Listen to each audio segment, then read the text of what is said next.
Palakkad municipality അടക്കം BJP-യുടെ കോട്ടകളെ തകർക്കാൻ ഞങ്ങൾ കഴിഞ്ഞിട്ടുണ്ട്. ഫൈനൽ റിസൾട്ട് വരുമ്പോൾ BJP ഞെട്ടും, CPM ഞെട്ടും, അതുപോലെ തന്നെ CJP-യെ ഞങ്ങൾ തോട്ടിലെറിയും. അതായിരിക്കും ഈ തെരഞ്ഞെടുപ്പ്. എന്തുകൊണ്ടായിരിക്കും ഇത്തവണ പാലക്കാട് നഗരസഭയിൽ BJP-യെ വോട്ടർമാർ കൈവിട്ടത്? BJP പാലക്കാട് മുനിസിപ്പാലിറ്റിയിൽ നടത്തിക്കൊണ്ടിരിക്കുന്ന ജനവിരുദ്ധമായിട്ടുള്ള നയങ്ങൾ, അതോടൊപ്പം കേന്ദ്രത്തിനെതിരെ അവർക്ക് വിലയിരുത്താനുള്ള അവസരം കിട്ടി. അതും അവർ നന്നായി ഉപയോഗപ്പെടുത്തി. മാത്രമല്ല BJP-യുടെ സ്ഥാനാർത്ഥി തന്നെ എല്ലാ തെരഞ്ഞെടുപ്പിലും BJP-ക്ക് ഒരേ സ്ഥാനാർത്ഥി. മുനിസിപ്പാലിറ്റിയിലാണെങ്കിലും ലോക്സഭയിലാണെങ്കിലും നിയമസഭയിലാണെങ്കിലും സന്ദീപ് വാര്യർ ഉൾപ്പെടെയുള്ളവർ പറഞ്ഞ ആരോപണങ്ങൾ ശരിയായിരുന്നു എന്ന് തെളിയിക്കുന്ന തെരഞ്ഞെടുപ്പ് ഫലമാണ് മുനിസിപ്പാലിറ്റി.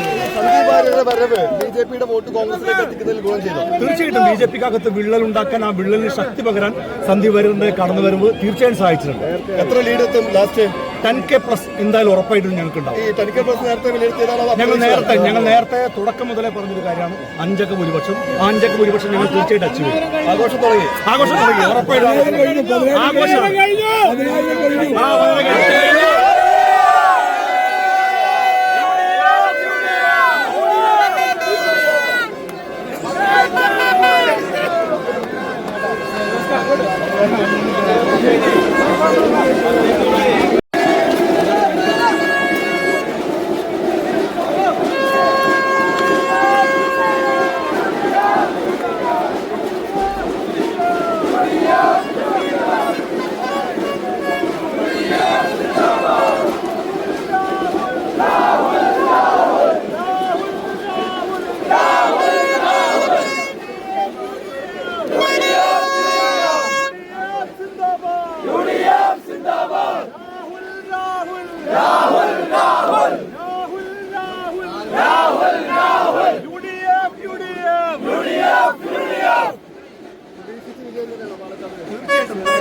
ഭൂരിപക്ഷം ഉണ്ടാവും.